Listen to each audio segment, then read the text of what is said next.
ਤੱਕ 100 ਤੋਂ ਵੱਧ ਲੋਕਾਂ ਦੀਆਂ ਮੌਤਾਂ ਕਨਫਰਮ ਹੋ ਚੁੱਕੀਆਂ ਆ। ਨਾਰਥ ਕੈਰੋਲਿਨਾ ਦੀ ਕੱਲੀ ਇੱਕ ਕਾਉਂਟੀ 'ਚ 600 ਲੋਕ ਮਿਸਿੰਗ ਆ। ਹਜੇ ਤੱਕ ਕਨਫਰਮ ਨਹੀਂ ਹੋ ਚੁੱਕੇ। ਕਹਿੰਦੇ ਭਈ ਜਾਰਜੀਆ ਦੇ ਗਵਰਨਰ ਬ੍ਰਾਇਨ ਕੈਂਪ ਹੋਣਾ ਨੇ ਪ੍ਰੈਸ ਕਾਨਫਰੰਸ ਦੇ ਦੌਰਾਨ ਦੱਸਿਆ ਭਈ ਇਸ ਤੂਫਾਨ ਨੇ ਇੱਕ ਵੀ ਜਿਹੜਾ ਜਾਰਜੀਆ ਦਾ ਬੰਦਾ ਸੀ ਉਹਨੂੰ ਕੋਈ ਨਾ ਕੋਈ ਨੁਕਸਾਨ ਪਹੁੰਚਾਉਣ ਤੋਂ ਨਹੀਂ ਛੱਡਿਆ। ਜਿਹੜਾ ਡੈਥ ਟੋਲ ਆ ਇਸ ਕੈਟਾਗਰੀ 4 ਹਰੀਕੇਨ ਤੋਂ ਜੋ ਸ਼ੁਰੂ ਹੋਇਆ ਸੀ ਸਤੰਬਰ 26 ਨੂੰ ਤੇ ਉਹਦਾ 107 ਤੱਕ ਪਹੁੰਚ ਚੁੱਕਾ ਹੈਗਾ ਐਸੋਸੀਏਟਡ ਪ੍ਰੈਸ ਦੇ ਮੁਤਾਬਕ। ਪਰ ਕਈ ਰਿਪੋਰਟਸ ਜਿੱਦਾਂ CNN ਆ ਉਹ 115 ਰਿਪੋਰਟ ਕਰ ਰਿਹਾ, CBS 116 ਕਰ ਰਿਹਾ ਹੈਗਾ। ਤੇ ਕੱਲੀ ਜਾਰਜੀਆ ਸਟੇਟ ਦੇ ਵਿੱਚ 25 ਲੋਕਾਂ ਦੀ ਜਿਹੜੀ ਮੌਤ ਆ ਉਹ ਕਨਫਰਮ ਹੋ ਚੁੱਕੀ ਹੈਗੀ ਆ।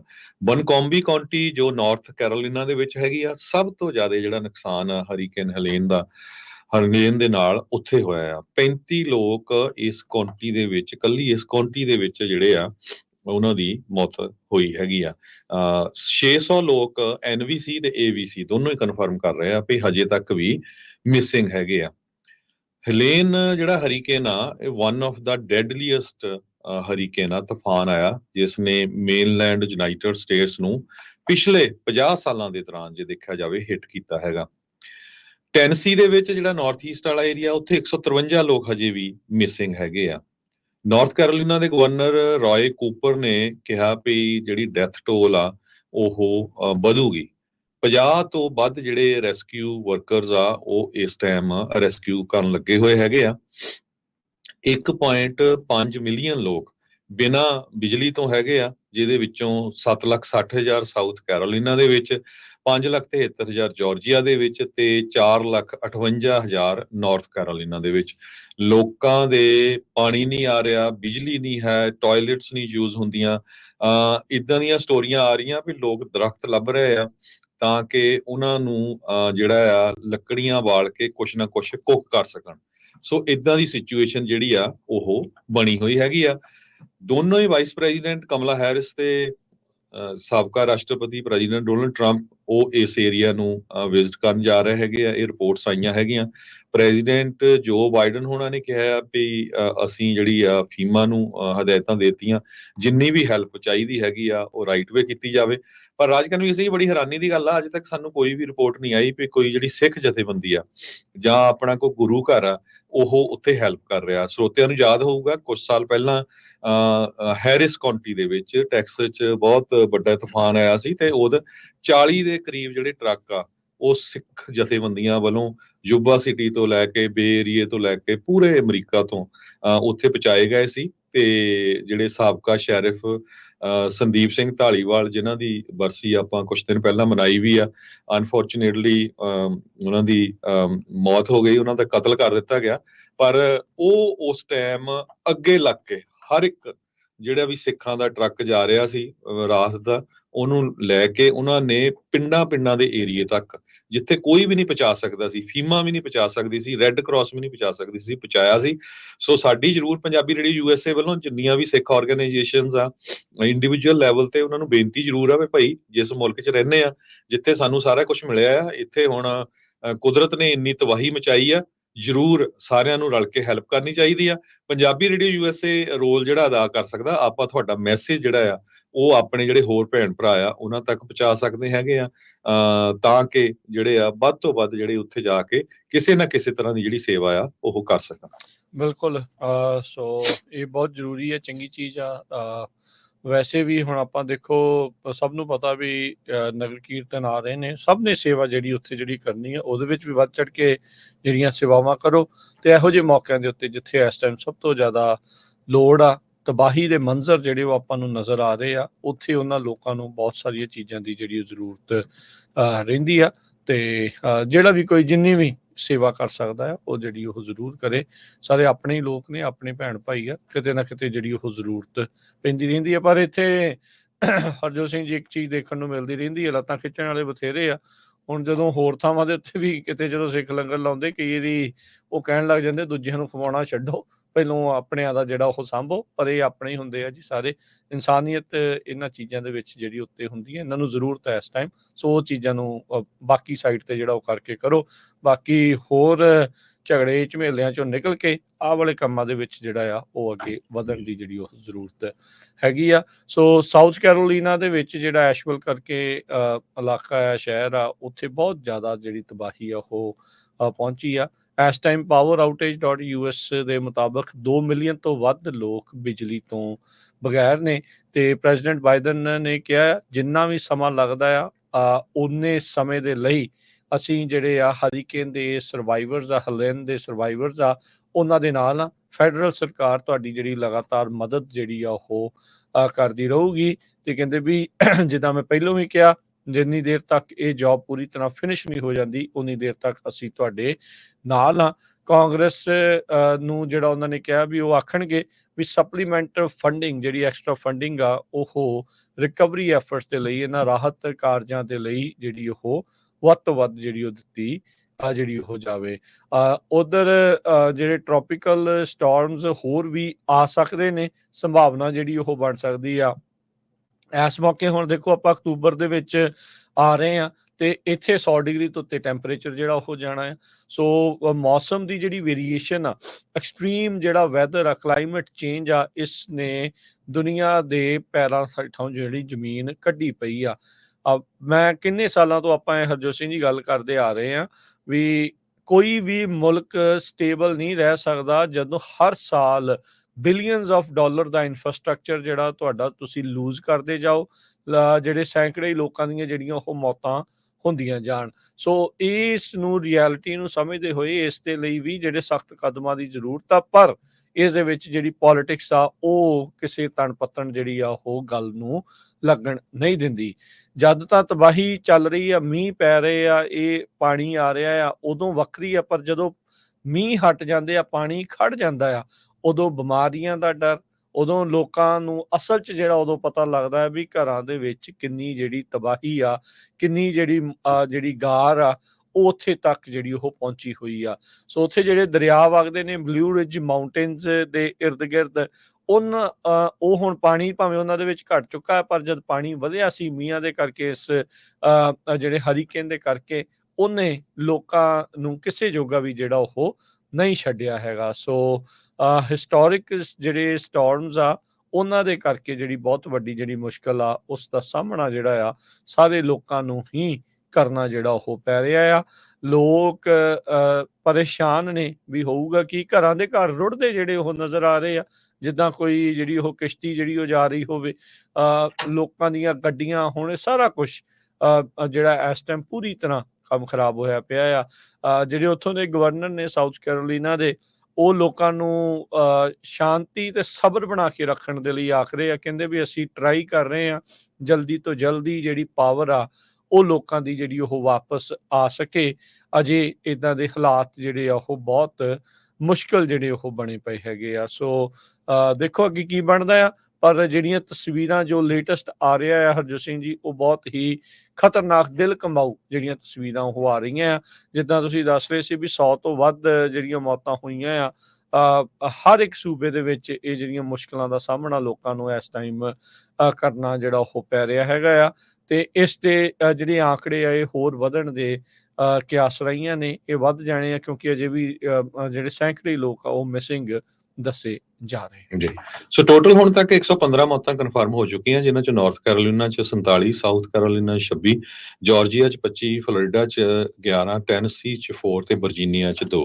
ਇੱਕ ਵਾਰੀ ਫੇਰ ਸਰੋਤਿਆਂ ਨੂੰ ਦੱਸਦੇ ਜਾਈਏ, ਅਸੀਂ ਪੰਜਾਬੀ ਰੇਡੀਓ USA ਦੇ ਉੱਤੇ ਕਿਸੇ ਤਰ੍ਹਾਂ ਦਾ ਫੰਡ ਰੇਜ਼ਿੰਗ ਨਹੀਂ ਕਰਦੇ, ਕਿਉਂਕਿ ਆਪਣੇ ਬੰਦੇ ਫਿਰ ਬਲੇਮ ਕਰਨ ਲੱਗੇ, ਇੱਕ ਮਿੰਟ ਨਹੀਂ ਲਾਉਂਦੇ। ਜਦੋਂ ਤੋਂ ਹੀ ਆਪਾਂ ਪੰਜਾਬੀ ਰੇਡੀਓ USA ਸ਼ੁਰੂ ਕੀਤਾ ਸੀ, ਅਸੀਂ ਉਦੋਂ ਹੀ ਕਿਹਾ ਸੀ ਕੋਈ ਵੀ ਫੰਡ ਰੇਜ਼ਿੰਗ ਨਹੀਂ ਕਰਾਂਗੇ, ਨਾ ਅਸੀਂ ਕਰਦੇ। ਪਰ ਹਾਂ, ਕਮਿਊਨਿਟੀ ਦੀ ਕੋਈ ਵੀ ਜਿਹੜਾ ਸੇਵਾ ਕਰ ਰਿਹਾ ਹੈਗਾ ਆ, ਜਾ ਰਿਹਾ ਆ, ਉਹਦੀਆਂ ਜਿਹੜੀਆਂ ਅਨਾਉਂਸਮੈਂਟਸ ਆ, ਆਪਣੇ ਲੋਕਾਂ ਤੱਕ ਮੈਸੇਜ ਪਹੁੰਚਾਉਣਾ, ਉਹ ਬਿਨਾਂ ਕਿਸੇ ਪੈਸੇ ਲਏ ਤੋਂ ਆਪਾਂ ਪਿਛਲੇ 13 ਸਾਲਾਂ ਤੋਂ 14 ਸਾਲਾਂ ਤੋਂ ਪਹੁੰਚਾਇਆ ਆ, ਤੇ ਆਪਾਂ ਇਹ ਪਹੁੰਚਾਉਂਦੇ ਵੀ ਰਹਾਂਗੇ। ਸੋ ਇੱਕ ਵਾਰੀ ਫੇਰ, ਜੇ ਕੋਈ ਵੀ ਆਪਣੀ ਆਰਗੇਨਾਈਜੇਸ਼ਨ ਕਿਸੇ ਵੀ ਸਟੇਟ ਦੇ ਵਿੱਚ ਇਹ ਰਾਹਤ ਇਕੱਠਾ ਕਰ ਰਹੀ ਆ, ਕਿਸੇ ਤਰ੍ਹਾਂ ਦੀ ਹੈਲਪ ਦੇ ਲਈ ਉਹਨਾਂ ਨੇ ਕੋਈ ਅਨਾਉਂਸਮੈਂਟ ਕਰਨੀ ਹੈਗੀ ਆ, ਉਹ ਜ਼ਰੂਰ ਸਾਨੂੰ ਕਾਲ ਕਰ ਦਿਓ 408 272 5200 ਦੇ ਉੱਤੇ, ਤੇ ਅਸੀਂ ਆਪਣੇ ਸਰੋਤਿਆਂ ਦੇ ਨਾਲ ਉਹ ਸ਼ੇਅਰ ਕਰ ਦਾਂਗੇ। ਉਹ ਕਈ ਵਾਰੀ ਕੀ ਹੁੰਦਾ ਆ, ਜਿੱਦਾਂ ਜੁਬਾ ਸਿਟੀ ਤੋਂ ਪਿਛਲੀ ਵਾਰੀ ਟਰੱਕ ਗਏ ਸੀ, ਜਦੋਂ ਹੀ ਅਨਾਉਂਸ ਕੀਤਾ 2 ਦਿਨਾਂ ਦੇ ਵਿੱਚ ਪੂਰੇ ਦਾ ਪੂਰਾ ਜਿਹੜਾ ਟਰੱਕ ਆ ਉਹ ਰਾਜ ਸਮੱਗਰੀ ਦਾ ਭਰ ਗਿਆ ਸੀ। ਤੇ ਉਸ ਟਾਈਮ ਸਤਨਾਮ ਸਿੰਘ ਹੋਰ ਬਹੁਤ ਸਾਰੇ ਜਿਹੜੇ ਆਪਣੇ ਬੰਦੇ ਆ ਉਹ ਗਏ ਸੀ ਉੱਥੇ ਲੈ ਕੇ। ਸੋ ਬਹੁਤ ਹੀ ਜ਼ਿਆਦਾ ਤਬਾਹੀ, ਤੁਸੀਂ ਦੇਖੋ ਵੀ ਜੇ ਅਮਰੀਕਾ ਵਰਗੇ ਮੁਲਕ ਦੇ ਵਿੱਚ ਜਦੋਂ ਤੁਸੀਂ 16 ਤੋਂ ਲੈ ਕੇ 20 ਇੰਚ ਤੱਕ ਮੀਂਹ ਪੈ ਜਾਏ, ਤੇ ਹਿਸਾਬ ਲਾ ਲਓ ਵੀ ਕੀ ਉੱਥੇ ਸੜਕਾਂ ਦਾ ਕੀ ਜਿਹੜਾ ਹਾਲ ਹੁੰਦਾ ਹੋਊਗਾ। ਇੱਕ ਮੈਂ ਬੀਬੀ ਦੇਖਦਾ ਸੀ, ਉਹਦਾ ਆਰਟ ਦਾ ਸਟੂਡੀਓ ਸੀ। ਹੁਣ ਆਰਟ ਜਿਹੜਾ ਕਈ ਵਾਰੀ ਮਿਲੀਅਨਸ ਆਫ ਡਾਲਰ ਚ ਹੁੰਦਾ, ਉਹ ਪੂਰੇ ਦਾ ਪੂਰਾ ਵਿਚਾਰੀ ਦਾ ਡੁੱਬ ਗਿਆ। ਤੇ ਸੋ ਬਹੁਤ ਲੋਕਾਂ ਦਾ ਜਿਹੜਾ ਨੁਕਸਾਨ ਆ ਉਹ ਹੁੰਦਾ ਆ। ਬਾਕੀ ਮੌਤਾਂ ਹਜੇ ਤੱਕ ਮਿਸਿੰਗ ਲੋਕ ਹੈਗੇ ਆ। ਸੋ ਜਿੱਦਾਂ ਦੀ ਵੀ ਜਿਹੜੀ ਕੋਈ ਹੈਲਪ ਕਰਨਾ ਚਾਹੁੰਦਾ ਆ, ਜ਼ਰੂਰ ਜਿਹੜੀਆਂ ਆਰਗੇਨਾਈਜੇਸ਼ਨ ਹੈਲਪ ਕਰਦੀਆਂ ਉਹਨਾਂ ਦੇ ਨਾਲ ਰਲ ਕੇ ਕਰੋ। ਜੇ ਕੋਈ ਮੈਸੇਜ ਹੋਇਆ ਉਹ ਜ਼ਰੂਰ ਆਪਾਂ ਤੁਹਾਡਾ ਸਾਰੇ ਆਪਣੇ ਜਿੰਨੇ ਵੀ ਸਰੋਤੇ ਆ ਉਹਨਾਂ ਨਾਲ ਸ਼ੇਅਰ ਕਰ ਲਾਂਗੇ। ਜੀ ਬਿਲਕੁਲ। ਅਗਲੀ ਜਿਹੜੀ ਹਰਜੋਤ ਸਿੰਘ ਜੀ ਗੱਲ ਕਰੀਏ ਮਿਡਲ ਈਸਟ ਦੇ ਵੱਲੋਂ ਜਿਹੜਾ ਆਪਾਂ ਰੁਖ ਕਰਦੇ ਆ, ਉੱਥੇ ਲੱਗਦਾ ਆ ਵੀ ਹਾਲਾਤ ਹੁਣ ਹੋਰ ਵੀ ਜ਼ਿਆਦਾ ਨਾਜ਼ੁਕ ਜਿਹੜੇ ਉਹ ਬਣ ਜਾਣਗੇ। ਹਜ਼ਬੁੱਲਾ ਦੇ ਜਿਹੜੇ ਮੇਨ ਲੀਡਰ ਨਸਰੁੱਲਾ ਨੂੰ IDF ਇਜ਼ਰਾਈਲੀ ਡਿਫੈਂਸ ਫੋਰਸਿਸ ਨੇ ਇੱਕ 에ਅਰ ਸਟ੍ਰਾਈਕ ਦੇ ਵਿੱਚ ਮਾਰ ਮੁਕਾਇਆ ਸੀ। ਇਸ ਦੀ ਪੁਸ਼ਟੀ ਖੁਦ ਹਜ਼ਬੁੱਲਾ ਨੇ ਵੀ ਜਿਹੜੀ ਉਹ ਕਰ ਦਿੱਤੀ ਸੀ। ਬੇਰੂਤ ਲਬਨਾਨ ਦੀ ਜਿਹੜੀ ਰਾਜਧਾਨੀ ਆ ਉਸ ਦੇ ਵਿੱਚ ਇਹ ਵਿਸਫੋਟ ਹੋਇਆ ਸੀ, ਇਹ ਧਮਾਕਾ ਹੋਇਆ ਸੀ। ਤੇ ਹੁਣ ਕਹਿੰਦੇ ਵੀ ਇਜ਼ਰਾਈਲ ਦੇ ਦੁਆਰਾ ਇਹ ਮੰਨਿਆ ਜਾ ਰਿਹਾ ਆ ਵੀ ਉਹ ਇੱਕ ਜਿਹੜਾ ਗਰਾਊਂਡ ਆਪਰੇਸ਼ਨ ਆ ਉਹ ਲੈਬਨਾਨ ਦੇ ਵਿੱਚ ਜਿਹੜਾ ਉਹ ਸ਼ੁਰੂ ਕਰਨ ਜਾ ਰਹੀ ਹੈ, ਜਿਸ ਤਰੀਕੇ ਦੇ ਨਾਲ ਉਹਨਾਂ ਨੇ ਗਾਜ਼ਾ ਦੇ ਵਿੱਚ ਕੀਤਾ ਸੀ। ਗਾਜ਼ਾ ਦਾ ਤੇ ਇਦਾਂ ਸੀ ਹਰਜੋਤ ਸਿੰਘ ਜੀ ਵੀ ਉਸ ਨੂੰ ਕਈ ਜਾਣੇ ਪੈਲਸਤੀਨ ਨੂੰ ਮੁਲਕ ਮੰਨਦੇ ਸੀ, ਨਹੀਂ ਸੀ ਮੰਨਦੇ, ਪਰ ਲੈਬਨਾਨ ਨੂੰ ਤਾਂ ਹੁਣ ਸਾਰੇ ਜਾਣੇ ਮੁਲਕ ਮੰਨਦੇ ਆ। ਇਜ਼ਰਾਈਲ ਹੁਣ ਲੈਬਨਾਨ ਦੇ ਉੱਤੇ ਜਿਹੜਾ ਚੜ੍ਹਾਈ ਕਰਕੇ ਜਾਊਗਾ, ਇਸ ਦੇ ਕੀ ਸਿੱਟੇ ਜਿਹੜੇ ਉਹ ਨਿਕਲਣਗੇ। ਕੱਲ ਜਿਹੜੇ 57 ਅਰਬ ਮੁਲਕਾਂ ਦੇ ਨੁਮਾਇੰਦੇ ਆ ਉਹ ਬੋਲ ਰਹੇ ਸੀ ਇੱਕ ਥਾਂ ਦੇ ਉੱਤੇ, ਕਹਿੰਦੇ ਵੀ ਅਰਬ ਮੁਲਕ, ਉਹਨਾਂ ਦਾ ਜਿਹੜਾ ਇੱਕ ਸਪੋਕਸ ਪਰਸਨ ਸੀ ਉਹ ਬੋਲ ਰਹੇ ਸੀ, ਕਹਿੰਦੇ ਅਰਬ ਮੁਲਕ ਤਾਂ ਚਾਹੁੰਦੇ ਆ ਵੀ ਸ਼ਾਂਤੀ ਹੋਵੇ, ਪਰ ਇਜ਼ਰਾਈਲ ਇਸ ਟਾਈਮ ਜਿਹੜਾ ਉਹ ਲੜਾਈ ਦੀ ਮੰਗ ਕਰ ਰਿਹਾ ਹੈ, ਲੜਾਈ ਜਿਹੜਾ ਉਹ ਚਾਹ ਰਿਹਾ ਹੈ ਵੀ ਲੜਾਈ ਹੀ ਜਿਹੜੀ ਉਹ ਲੱਗੀ ਰਵੇ। ਨੇਤਨਯਾਹੂ ਇਸ ਟਾਈਮ ਇਜ਼ਰਾਈਲ ਦੀ ਅਗਵਾਈ ਕਰ ਰਿਹਾ ਇਸ ਪੂਰੇ ਮਾਮਲੇ ਦੇ ਵਿੱਚ। ਇਜ਼ਰਾਈਲ ਨੇ ਕਹਿੰਦੇ ਵੀ ਅਮਰੀਕਾ ਨੂੰ, ਵਾਸ਼ਿੰਗਟਨ ਨੂੰ ਦੱਸ ਦਿੱਤਾ ਹੈ ਆਪਣੇ ਪਲਾਨਸ ਦੇ ਬਾਰੇ ਵੀ ਉਹ ਆਪਣਾ ਗਰਾਊਂਡ ਆਪਰੇਸ਼ਨ ਲੈਬਨਾਨ ਦੇ ਵਿੱਚ ਜਿਹੜਾ ਉਹ ਸ਼ੁਰੂ ਕਰਨ ਜਾ ਰਹੇ ਹੈਗੇ। ਹਜ਼ਬੁੱਲਾ ਜਿਹੜਾ ਆ ਉਹ ਲੈਬਨਾਨ ਦਾ ਡਾਇਰੈਕਟਲੀ ਤਾਂ ਨਹੀਂ, ਪਰ ਈਰਾਨ ਦੇ ਦੁਆਰਾ ਜਿਹੜਾ ਉਸ ਨੂੰ ਸਮਰਥਨ ਲਗਾਤਾਰ ਮਿਲ ਰਿਹਾ ਆ। ਇਜ਼ਰਾਈਲ ਦੇ ਉਲਟ ਇਹਨਾਂ ਦੀ ਲੜਾਈ ਅੱਜ ਦੀ ਨਹੀਂ, ਕਦ ਦੀ ਜਿਹੜੀ ਉਹ ਚੱਲਦੀ ਆ ਰਹੀ ਹੈਗੀ ਆ। ਸੋ ਹੁਣ ਇਜ਼ਰਾਈਲ ਤੇ ਹਜ਼ਬੁੱਲਾ ਦੇ ਦਰਮਿਆਨ ਹਮਾਸ ਤੋਂ ਬਾਅਦ ਚ ਇਹ ਲੜਾਈ ਜਿਹੜੀ ਉਹ ਲੱਗਣ ਜਾ ਰਹੀ ਆ। ਇਜ਼ਰਾਈਲ ਡਿਫੈਂਸ ਫੋਰਸਿਸ ਵਾਲੇ ਨੇ ਵੀ ਕਿਹਾ ਵੀ ਬੇਰੂਤ ਦੇ ਸਬਰਬਸ ਦੇ ਵਿੱਚ ਉਹਨਾਂ ਨੇ ਇੱਕ ਹੋਰ 에ਅਰ ਸਟ੍ਰਾਈਕ ਕੀਤੀ ਹੈ, ਜਿੱਥੇ ਇਹ ਮੰਨ ਰਹੇ ਆ ਵੀ ਹਮਾਸ ਦਾ ਇੱਕ ਹੋਰ ਜਿਹੜਾ ਤਗੜਾ ਲੀਡਰ ਆ ਉਸ ਨੂੰ ਉੱਥੇ ਉਹਨਾਂ ਨੇ ਮਾਰ ਮੁਕਾਇਆ ਆ। ਉਧਰ ਹਜ਼ਬੁੱਲਾ ਦੇ ਜਿਹੜੇ ਡਿਪਟੀ ਹੈਗੇ ਨੇ ਇਸ ਟਾਈਮ ਨਸਰੁੱਲਾ ਤੋਂ ਬਾਅਦ ਚ ਸ਼ੇਖ ਨੀਮ ਕਸੀਮ, ਉਸ ਨੇ ਕਹਿੰਦੇ ਵੀ ਸੰਬੋਧਨ ਕੀਤਾ ਆ ਉੱਥੇ ਵੀ ਅਸੀਂ ਇਸ ਦਾ ਬਦਲਾ ਜਿਹੜਾ ਉਹ ਲਵਾਂਗੇ। ਉਧਰ ਈਰਾਨ ਦੇ ਜਿਹੜੇ ਲੀਡਰਸ ਆ ਉਹਨਾਂ ਨੇ ਵੀ ਕਿਹਾ ਵੀ ਇਸ ਦਾ ਬਦਲਾ ਲਿਆ ਜਾਊਗਾ, ਕਦੋਂ ਤੇ ਕਿੱਥੇ ਇਹਦੇ ਬਾਰੇ ਜਿਹੜਾ ਉਹਨਾਂ ਨੇ ਕੋਈ ਜਾਣਕਾਰੀ ਨਹੀਂ ਦਿੱਤੀ ਹੈਗੀ। ਲਬਨਾਨ ਦੇ ਵਿੱਚ ਜਿਹੜੀ ਇਸ ਟਾਈਮ ਬੰਬਾਰਡਮੈਂਟ ਆ ਉਹ ਲਗਾਤਾਰ ਜਾਰੀ ਹੈਗੀ ਆ। ਲਬਨਾਨ ਦੇ ਜਿਹੜੇ ਪ੍ਰਾਈਮ ਮਿਨਿਸਟਰ ਆ ਉਹਨਾਂ ਨੇ ਕੂਟਨੀਤਿਕ ਤੌਰ ਦੇ ਉੱਤੇ ਡਿਪਲੋਮੇਸੀ ਕਰਨ ਦੀ ਜਿਹੜੀ ਉਹ ਕੋਸ਼ਿਸ਼ ਕਰ ਰਹੇ ਆ ਨੇਤਨਯਾਹੂ ਦੇ ਨਾਲ, ਪਰ ਉਹ ਕਿਸੇ ਤਣ ਪੱਤਣ ਅਜੇ ਜਿਹੜੀ ਉਹ ਨਹੀਂ ਲੱਗ ਰਹੀ, ਕਿਉਂਕਿ ਅੱਜ ਜਿਹੜੀ ਨਵੀਂ ਬ੍ਰੇਕਿੰਗ ਨਿਊਜ਼ ਇਹ ਆ ਰਹੀ ਆ ਵੀ ਇਜ਼ਰਾਈਲ ਵਾਲੇ ਗਰਾਊਂਡ ਆਪਰੇਸ਼ਨ ਲਬਨਾਨ ਦੇ ਵਿੱਚ ਜਿਹੜਾ ਉਹ ਸ਼ੁਰੂ ਕਰਨ ਜਾ ਰਹੇ ਹੈ। ਸੋ ਮਿਡਲ ਈਸਟ ਇਸ ਵੇਲੇ ਜਿਸ ਤਰ੍ਹਾਂ ਆਪਾਂ ਕਹਿ ਸਕਦੇ ਹਾਂ ਅੱਗ ਬਣਿਆ ਹੋਇਆ ਹੈਗਾ ਆ। ਬਾਈਡਨ ਐਡਮਿਨਿਸਟ੍ਰੇਸ਼ਨ ਡਰ ਰਿਹਾ ਆ ਵੀ ਈਰਾਨ ਵਾਲੇ ਇਜ਼ਰਾਈਲ ਨੂੰ ਅਟੈਕ ਕਰ ਸਕਦੇ ਹੈਗੇ ਆ, ਤੇ US ਜਿਹੜਾ ਆ ਉਹ ਪੂਰੀ ਤਰ੍ਹਾਂ ਇਜ਼ਰਾਈਲ ਦੀ ਸਪੋਰਟ ਦੇ ਉੱਤੇ ਹੈਗਾ। ਪਿਛਲੇ ਦਿਨਾਂ ਦੇ ਵਿੱਚ ਆਪਾਂ ਤੁਹਾਡੇ ਨਾਲ ਖਬਰਾਂ ਸਾਂਝੀਆਂ ਕੀਤੀਆਂ ਸੀ ਵੀ ਅਮਰੀਕਾ ਵਾਲਿਆਂ ਨੇ ਹੋਰ ਜਿਹੜੇ ਫੌਜੀ ਆ ਉਸ ਏਰੀਆ ਦੇ ਵਿੱਚ ਭੇਜੇ ਹੈਗੇ ਆ। ਜੁਆਇੰਟ ਡਿਫੈਂਸਿਸ US ਮਿਲਟਰੀ ਦੀਆਂ ਈਰਾਨ ਜਿਹੜੀ ਹੈਗੀ ਇਜ਼ਰਾਈਲ ਦੀ IDF ਉਹਨਾਂ ਨਾਲ ਰਲ ਕੇ ਕਰ ਰਹੇ ਹੈਗੇ ਆ। ਬਾਈਡਨ ਐਡਮਿਨਿਸਟ੍ਰੇਸ਼ਨ ਇੱਕ multinational defence of Israel spear head ਕਰ ਰਿਹਾ ਆ। ਈਰਾਨ ਨੇ ਇੱਕ ਟਾਈਮ ਦੇ ਉੱਤੇ 300 ਦੇ ਕਰੀਬ ਡਰੋਨ ਤੇ ਮਿਜ਼ਾਈਲਸ ਦਾ ਅਟੈਕ ਕੀਤਾ ਸੀ ਜਦੋਂ ਉਹਨਾਂ ਦੇ ਸੀਨੀਅਰ ਇਰਾਨੀ ਰੈਵੋਲੂਸ਼ਨਰੀ ਗਾਰਡ ਨੂੰ ਸੀਰੀਆ ਦੇ ਵਿੱਚ ਇਜ਼ਰਾਈਲ ਵੱਲੋਂ ਮਾਰ ਦਿੱਤਾ ਗਿਆ ਸੀ। ਯੂਐਸ ਆਫੀਸ਼ੀਅਲ ਹਜੇ ਤੱਕ ਤਾਂ ਡਿਕਲਾਈਨ ਕਰ ਰਹੇ ਆ ਕਿ ਕਿੱਦਾਂ ਦਾ ਈਰਾਨ ਵੱਲੋਂ ਅਟੈਕ ਹੋਊਗਾ, ਪਰ ਆਪਣੀ ਮਿਲਟਰੀ ਜ਼ੋਰ ਉਸ ਏਰੀਏ ਦੇ ਵਿੱਚ ਪਹੁੰਚਾ ਰਹੇ ਹੈਗੇ ਆ। ਪੈਂਟਾਗਨ ਨੇ ਵੀ ਸਟੇਟਮੈਂਟ ਜਾਰੀ ਕੀਤੀ ਆ ਤੇ ਕਹਿੰਦੇ ਪਈ ਜੇ ਈਰਾਨ ਵਾਲਿਆਂ ਨੇ ਅਟੈਕ ਕੀਤਾ ਤੇ ਅਸੀਂ ਜਿਹੜਾ ਆ ਉਹ ਇਜ਼ਰਾਈਲ ਦਾ ਸਾਥ ਦੇਵਾਂਗੇ। ਡਿਫੈਂਸ ਡਿਪਾਰਟਮੈਂਟ ਦੇ ਸਪੋਕਸਪਰਸਨ ਜਨਰਲ ਪੈਟਰਿਕ ਰਾਈਡਰ ਉਹਨਾਂ ਨੇ ਕਿਹਾ ਵੀ ਬਹੁਤ ਵੱਡਾ ਅਮਾਉਂਟ ਜਿਹੜਾ ਆ ਅਮਰੀਕਨ ਫੌਜੀਆਂ ਦਾ ਉਸ ਏਰੀਏ ਦੇ ਵਿੱਚ ਹਾਜ਼ਰ ਆ ਇਸ ਟਾਈਮ ਦੇ ਉੱਤੇ, ਇਨਕਲੂਡਿੰਗ ਯੂਐਸਐਸ ਐਬਰਾਹਮ ਲਿੰਕਨ ਕੈਰੀਅਰ ਸਟ੍ਰਾਈਕ ਗਰੁੱਪ ਜਿਹੜਾ ਹੈਗਾ ਆ। ਹੈਜ਼ਬੁੱਲਾ ਦੇ ਲੀਡਰ ਨੂੰ ਮਾਰਨ ਤੋਂ ਬਾਅਦ ਇਹ ਜਿਹੜੀ ਸਿਚੁਏਸ਼ਨ ਆ ਬਹੁਤ ਜ਼ਿਆਦਾ ਟੈਂਸ ਇਸ ਟਾਈਮ ਦੇ ਉੱਤੇ ਬਣੀ ਹੋਈ ਆ। ਕੱਲੀ ਉਹ ਨਹੀਂ, ਇਸ ਤੋਂ ਬਿਨਾਂ ਵੀ ਹੋਰ ਬਹੁਤ ਸਾਰੇ ਲੋਕਾਂ ਦੀਆਂ ਉੱਥੇ ਜਿਹੜੀਆਂ ਮੌਤਾਂ ਆ ਉਹ ਹੋਈਆਂ ਜਿਸ ਟਾਈਮ ਦੇ ਉੱਤੇ ਇਜ਼ਰਾਈਲ ਵਾਲਿਆਂ ਨੇ ਅਟੈਕ ਕੀਤਾ ਹੈਗਾ ਲੈਬਨਾਨ ਦੇ ਵਿੱਚ। ਸੋ ਮਿਡਲ ਈਸਟ ਦੇ ਵਿੱਚ ਇਸ ਟਾਈਮ ਜਿਹੜੀ ਸਿਚੁਏਸ਼ਨ ਆ ਉਹ ਬਹੁਤ ਖਤਰਨਾਕ ਬਣੀ ਹੋਈ ਆ ਤੇ ਬਾਈਡਨ ਹੁਣਾਂ ਦਾ ਸਮਾਂ ਵੀ ਕੁਝ ਮਹੀਨੇ ਰਹਿ ਗਿਆ ਤੇ ਉਹ ਵੀ ਕਾਫੀ ਜਿਹੜੇ ਚਿੰਤਤ ਆ ਕਿ ਜਾਂਦੇ ਜਾਂਦੇ ਜਿਹੜੀ ਉਹਨਾਂ ਦੀ ਪ੍ਰੈਜ਼ੀਡੈਂਸੀ ਆ ਕਿਤੇ ਹੋਰ ਨਾ ਇਸ ਜੰਗ ਨੂੰ ਵਧਾ ਦੇਵੇ। ਜੀ ਬਿਲਕੁਲ, ਪਤਾ ਨਹੀਂ ਉਹਨਾਂ ਦੀ ਪ੍ਰੈਜ਼ੀਡੈਂਸੀ ਵਧਾਊਗੀ ਕਿ ਨਾਲ ਦੇ ਨਾਲ ਇਜ਼ਰਾਈਲ ਵਾਲਿਆਂ ਦੇ ਜਿਹੜਾ ਇਸ ਟਾਈਮ ਉਹਨਾਂ ਨੇ ਕੰਮ ਜਿਹੜਾ ਚੱਕਿਆ ਪਿਆ ਉਹਦੇ ਨਾਲ ਹੋਊਗੀ। ਲਬਨਾਨ ਵਾਲੇ ਦੇ ਉੱਤੇ ਹੁਣੇ ਜਿਹੜੀ ਇਹ ਰਿਪੋਰਟ ਜਿਹੜੀ ਉਹ ਆ ਰਹੀ ਆ ਵੀ ਇਸ ਮੌਕੇ ਜਿਹੜੇ ਇਜ਼ਰਾਈਲ ਨੇ ਹਮਾਸ ਦਾ ਜਿਹੜਾ ਲੀਡਰ ਜਿਹਦਾ ਮੈਂ ਦੱਸ ਰਿਹਾ ਆ ਵੀ ਉਸ ਨੂੰ ਕਹਿੰਦੇ ਵੀ ਲਬਨਾਨ ਦੇ ਵਿੱਚ ਜਿਹੜਾ ਉਹ ਮਾਰ ਮੁਕਾਇਆ ਆ। ਸੋ ਲੋਕਾਂ ਦਾ ਉੱਥੇ ਖਾਸਾ ਬੁਰਾ ਹਾਲ ਆ। ਰੇਡਸ ਜਿਹੜੀਆਂ ਲਗਾਤਾਰ ਜਿਹੜੀਆਂ ਉਹ ਉੱਥੇ ਵੱਜ ਰਹੀਆਂ। ਕਹਿੰਦੇ ਵੀ ਇਜ਼ਰਾਈਲੀ ਕਮਾਂਡੋ ਯੂਨਿਟਸ ਨੇ ਆਲਰੇਡੀ ਲੈਬਨਾਨ ਦੀ ਇਲਾਕੇ ਦੇ ਵਿੱਚ ਵੜ ਕੇ ਜਿਹੜੀ ਇਨਵੇਜਨ ਕਰਨੀ ਜਿਹੜੀ ਉਹ ਸ਼ੁਰੂ ਕੀਤੀ ਆ ਹਜ਼ਬੁੱਲਾ ਦੇ ਇਲਾਕਿਆਂ ਦੇ ਵਿੱਚ। ਇੱਕ ਚੀਜ਼ ਕਹਿੰਦੇ ਇੱਥੋਂ ਇਸ ਟਾਈਮ ਇਹ ਪਤਾ ਲੱਗ ਰਹੀ ਆ ਵੀ ਹਜ਼ਬੁੱਲਾ ਦਾ ਜਿਹੜਾ ਉੱਥੇ ਰੁਤਬਾ ਆ ਉਹ ਥੋੜਾ ਜਿਹਾ ਪਹਿਲਾਂ ਦੇ ਨਾਲੋਂ ਘਟ ਚੁੱਕਾ ਹੈਗਾ ਆ।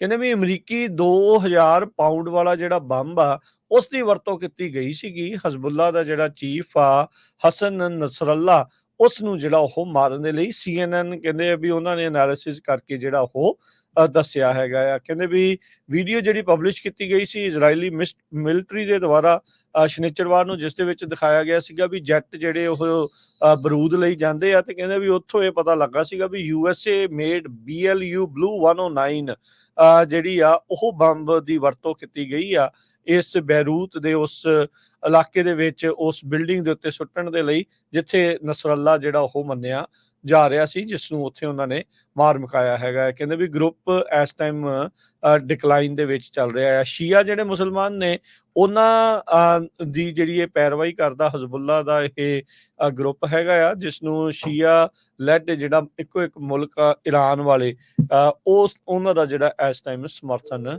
ਪ੍ਰਾਪਤ ਜਿਹੜਾ ਉਹ ਹੈਗਾ ਆ। ਸੋ ਇਜ਼ਰਾਈਲ ਨੇ ਕਿਹਾ ਵੀ ਇਰਾਨ ਨੇ ਜਿਹੜੀ ਅਸੈਸੀਨੇਸ਼ਨ ਅਟੈਂਪਟਸ ਆ ਉਹ ਉਹਨਾਂ ਦੀ ਟੈਰੀਟਰੀ ਦੇ ਵਿੱਚ ਉਸ ਨੂੰ ਵਧਾ ਦਿੱਤਾ ਹੈਗਾ ਆ। ਸੋ ਉਧਰ CNN ਜਿਹੜਾ ਉਹ ਰਿਪੋਰਟ ਕਰ ਰਿਹਾ ਵੀ ਇੱਕ ਇਜ਼ਰਾਈਲੀ ਟੈਂਕਰ ਦੇ ਉੱਤੇ ਜਿਹੜੇ ਹੌਥੀ ਰੈਬਲਸ ਆ ਯਮਨ ਦੇ ਪੋਰਟ ਦੇ ਲਾਗੇ ਉਸ ਦੇ ਉੱਤੇ ਵੀ ਜਿਹੜਾ ਉਹ ਹਮਲਾ ਕੀਤਾ ਜਾ ਸਕਦਾ ਆ। ਸੋ ਕਹਿੰਦੇ ਵੀ ਇੱਕ ਵਾਰੀ ਫਿਰ ਇਸ ਮਿਡਲ ਈਸਟ ਦੀ ਐਨ ਛੁੱਟੀਆਂ ਤੋਂ ਪਹਿਲਾਂ ਜੇ ਇੱਥੇ ਲੜਾਈ ਵੱਧਦੀ ਆ, ਪੋਰਟਸ ਦਾ ਕੰਮ ਜਿਹੜਾ ਉੱਥੇ ਠੱਪ ਹੁੰਦਾ ਆ ਜਾਂ ਉੱਥੇ ਲੜਾਈ ਓਵਰਆਲ ਵੱਧਦੀ ਆ ਤਾਂ ਕਹਿੰਦੇ ਸਪਲਾਈ ਚੇਨ ਦੇ ਉੱਤੇ ਇੱਕ ਵਾਰੀ ਫਿਰ ਜਿਹੜਾ ਉਸ ਸਾਰੇ ਚੀਜ਼ ਦਾ ਜਿਹੜਾ ਅਸਰ ਆ ਉਹ ਪੈ ਸਕਦਾ ਹੈਗਾ ਆ। ਸੋ ਇਹ ਜਿਹੜੀ ਇਸ ਟਾਈਮ ਸਥਿਤੀ ਜਿਹੜੀ ਉਹ ਚੱਲ ਰਹੀ ਹੈਗੀ ਆ ਤੇ ਇਜ਼ਰਾਈਲ ਵਾਲੇ ਇਸ ਟਾਈਮ ਕਾਲੇ ਨੇ ਤੇ ਕਹਿੰਦੇ ਵੀ ਗਰਾਊਂਡ ਆਪਰੇਸ਼ਨ ਜਲਦ ਹੀ ਲੈਬਨਾਨ ਦੇ ਵਿੱਚ ਉਹ ਸ਼ੁਰੂ ਕਰਨ ਜਾ ਰਹੇ ਨੇ। ਤੇ ਆਪਾਂ ਇੱਕ ਬ੍ਰੇਕ ਲੈਂਦੇ ਹਾਂ। ਬ੍ਰੇਕ ਤੋਂ ਬਾਅਦ ਫਿਰ ਆਪਾਂ ਬਹੁਤ ਸਾਰੀਆਂ ਹੋਰ ਖਬਰਾਂ ਆ ਕਾਫੀ ਇੰਪੋਰਟੈਂਟ। ਫੈਡਰਲ ਰਿਜ਼ਰਵ ਬੋਰਡ ਨੂੰ ਲੈ ਕੇ ਪਾਕਿਸਤਾਨ ਨੇ 1.5 ਲੱਖ ਆਪਣੇ ਗਵਰਨਮੈਂਟ EMPLOYE ਜਿਹੜੇ ਆ ਲੇ ਆਫ ਕੀਤੇ ਹੈਗੇ ਆ। ਆਸਟਰੀਆ ਦੇ ਵਿੱਚ ਫਾਰ ਰਾਈਟ ਗਵਰਨਮੈਂਟ ਆ ਗਈ ਆ, ਜਿਸ ਤਰ੍ਹਾਂ ਯੂਰਪ ਦੇ ਹੋਰ ਮੁਲਕਾਂ 'ਚ ਆ ਰਹੀ ਆ। ਉਹ ਸਾਰਾ ਕੁਝ ਆਪਾਂ ਤੁਹਾਡੇ ਨਾਲ ਡਿਸਕਸ ਕਰਾਂਗੇ।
ब्रेक